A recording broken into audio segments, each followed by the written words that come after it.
Hello, everyone. So, I had a request from one of my loyal viewers some time ago who wanted me to do a video about Oxbridge colleges. Well, I'm going to start with ones of Oxford University. So, Oxford University is divided into 39 colleges, and they're also permanent private halls. So, this is very confusing for a lot of people. What is that? Well, it's a federal system. So there's the university, which would be like the federation, and the college would be like the states of the federation. So Oxford University, well, it's debatable when it was actually founded. Probably say mid 12th century, because it's the oldest university in the Anglosphere, one of the oldest in the world, certainly the oldest in the British Isles. So it's hard to know what a university is when one's never existed. Previously, students from Ireland, Wales, Scotland, and England, if we wanted to go to university, went to the University of Paris. That was the nearest one. Remember, going back to the early Middle Ages, when the literacy rate was very, very low, might have been as low as 10%. And very few people would have pursued tertiary education because, of course, 9 out of 10 people were toiling in the fields, and producing sufficient comestibles to sustain life was people's major endeavour, and a great struggle to do that. University College Oxford claims to be the oldest college. This is hotly disputed. So it's founded by William of Durham, who left some money in his will, saying that they had to study theology there, although theology is one of the few subjects that Univ, as it's known, does not offer. Now, there is a myth that it was founded by Alfred the Great in 872, and like in the Oxford Union Society, on the roof, also on the ceiling of the Gladstone Room, you'll see the Univ coat of arms as a university college, and it says 872 because of that myth. Univ lodged this claim that it was a royal foundation much, much later, when there was some tax on various institutions, but royal foundations were exempted. So then it was accepted, and it was upheld as recently as the 18th century, when judges said so many erudite men subscribed to the notion that Univ was founded by Alfred the Great, therefore it must be true. I'm sure I read somewhere that the Masters' lodgings in Univ were known as the Millennium Buildings, as in built in 1872, though I spoke to the archivist, Dr. Robin Darwell Smith, and he said he'd never come across that, so I wonder if I'm imagining that one. Balliol and Merton also claim to be the oldest. Balliol founded in 1263, and by this nobleman who owned extensive estates in both Scotland and England, John Balliol. His son then became King of Scots, also John Balliol, commonly known as the Tomb Tabard, as in the empty coat. Balliol retains a strong connection to North Britain, and there was some sort of scholarship for students to come there if they'd previously got a degree from the University of Glasgow.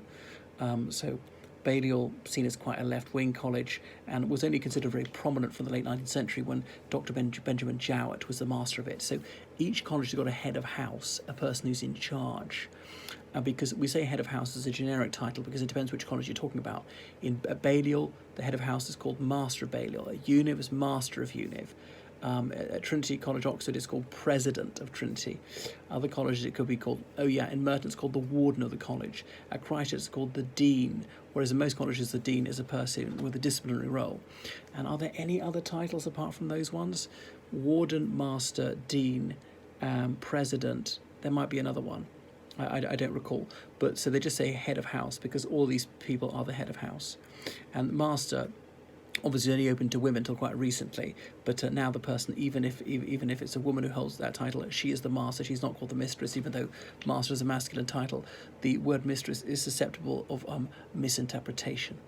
So then there's Merton, which was founded in 1264, and I think it was the chap's surname was Merton, and is just south of Univ on Merton Street. But Univ was not set up on its current site.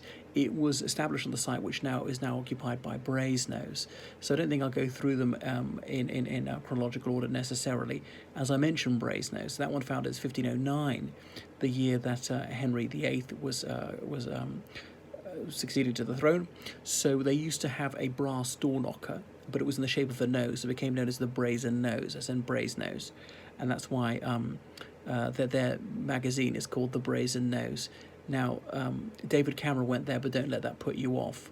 Just trying to think of other medieval foundations. Well, there's good old Oriole, for example. So let me tell you, a bit about Oriole, which is also a very hoary one, is founded in 1362, another royal foundation. It's got a bit of a royal coat of arms, as in three, is it lions passant on a red field as their coat of arms. So the proper name is the House of St Mary the Virgin in Oxford, but it had an oriole window, so it became known as that, because the official title of a college is as long as your arm, like Univ is something like the Master and Fellows of the College of the Great Hall of the University in the University of Oxford, commonly called University College Oxford, or something ludicrous like that. And then, after Oriole, sometime later, New College was founded. Yeah, it was new in 1379, as in it was linked to Winchester College, which I think was founded just afterwards, actually, in about 1380 by Richard II, because Richard II had only come to the throne in 1377 at the age of 10, and so it's called the New College of St Mary the Virgin of Winchester, because Winchester College also dedicated to the Blessed Virgin Mary. And for centuries, only Wyckamists, as in old boys of Winchester College, could go there. And it was only in about the 1860s they changed that. And famously, Dean William Spooner went there, became dean of the college, the chap who invented Spoonerisms, as in when you take the first letter of one word and the first letter of another word and just swap them around in the same sentence, as in the dear old queen becoming the dear old queen becoming the queer old dean, and so forth. As in the down train becoming the town drain, etc. So that's, and New's got this sort of ziggurat thing in the middle. I mean, earthen one, but it incorporates a little bit of the old city walls. Some of the city walls are still extant in Oxford. I remember one of the city council from Oxford years ago, they had to walk the bounds of the city walls once in a while, part of their ceremonial duties. Okay, I'm trying to think of any other medieval foundations apart from that. Well, see, St Edmonds Halls was founded in 1278, but it was sort of the bike shed of Magdalen for centuries. It only became officially a college in 1957. This little rat trap up of the alleyway opposite Univ, calling themselves Aularians, as an owl hall in Latin.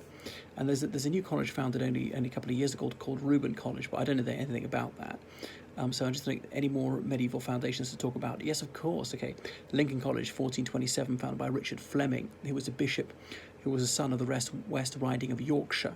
So it's not named after Abraham Lincoln, as some Americans erroneously surmise. Magdalen was founded in 1458, and St. Thomas More was briefly bursar of it.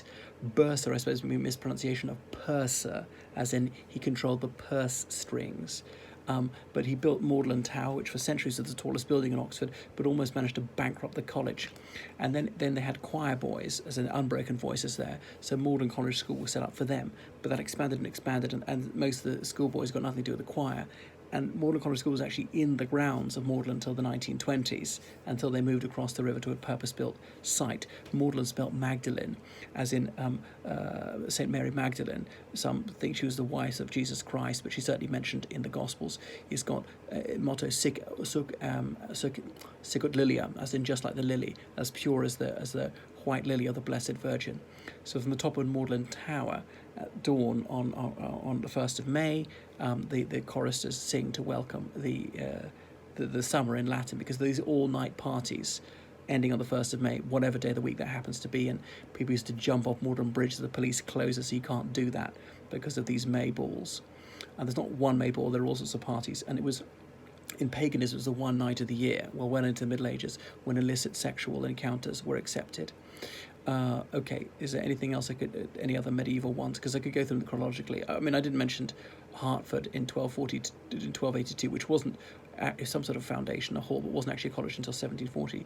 Charles James Fox famously went there, evil in war, and in his novel Brideshead Revisited, he doesn't mention the principal character's college as Charles Ryder. He's the protagonist and narrator, but in the 1981 film, they have it filmed in Hertford, and the chap's wearing a Hertford tie.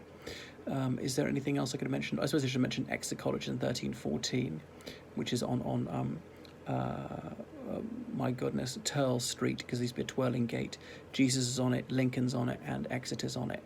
Because if you tell someone at Oxford, I'm going to Exeter, they might think you mean Exeter College, not the city of Exeter, much less Exeter University. All Souls founded it by Henry VIII in 1438 to commemorate the souls of all those dear departed who'd died in the 100 Years' War. It's been founded just before Eton, Omni Animorium. So anyway, I just don't think I'll go through them all. Like 1571, Elizabeth I founded Jesus College, got close connections to Wales, such as their bog sheeters and their scandal raglies up in the lavatories about the news, the spews, the screws, was known as the sheep shagger. And they're more and more. Pembroke, founded in 1642. Pembroke, we used to jocosely call it, as in they were Stony Broken, the one where some Don was caught 20 years ago, being willing to accept a bribe, not for himself personally, but for the college, in order to let a mediocre undergraduate applicant in. Or I can mention St. John's College, easy to remember the year of foundation, 1555. Mary Tudor founded it to help the fight back, the Counter-Reformation. Edmund Campion, one of its fellows, who was later a Catholic martyr. Or the very same year, Trinity College founded. But of course, Trinity College, Cambridge, is far grander. In Ireland, of course, we say Trinity, we think you mean Trinity College, Dublin. Wharton College was founded in 1610. Was seen as ultra-left much later. The People's Republic of Wharton, and they used to sing Fremont, Nelson Mandela, even in my time at their college, Bob. I could go on, Worcester, founded in 1714 on the site of an old medieval monastery. There were various colleges which failed, which went bust. There was New Inn Hall, one was New Inn Hall Street, some of which became St. Peter's, decades after New Inn Hall founded. So most colleges take undergraduates and postgraduates. None of them undergraduate only, but some of them are postgraduate only, such as St. Anthony's, which is the first mixed college founded in the 1950s, or All Souls is graduate only. Okay, so that's enough from me. Toodaloo.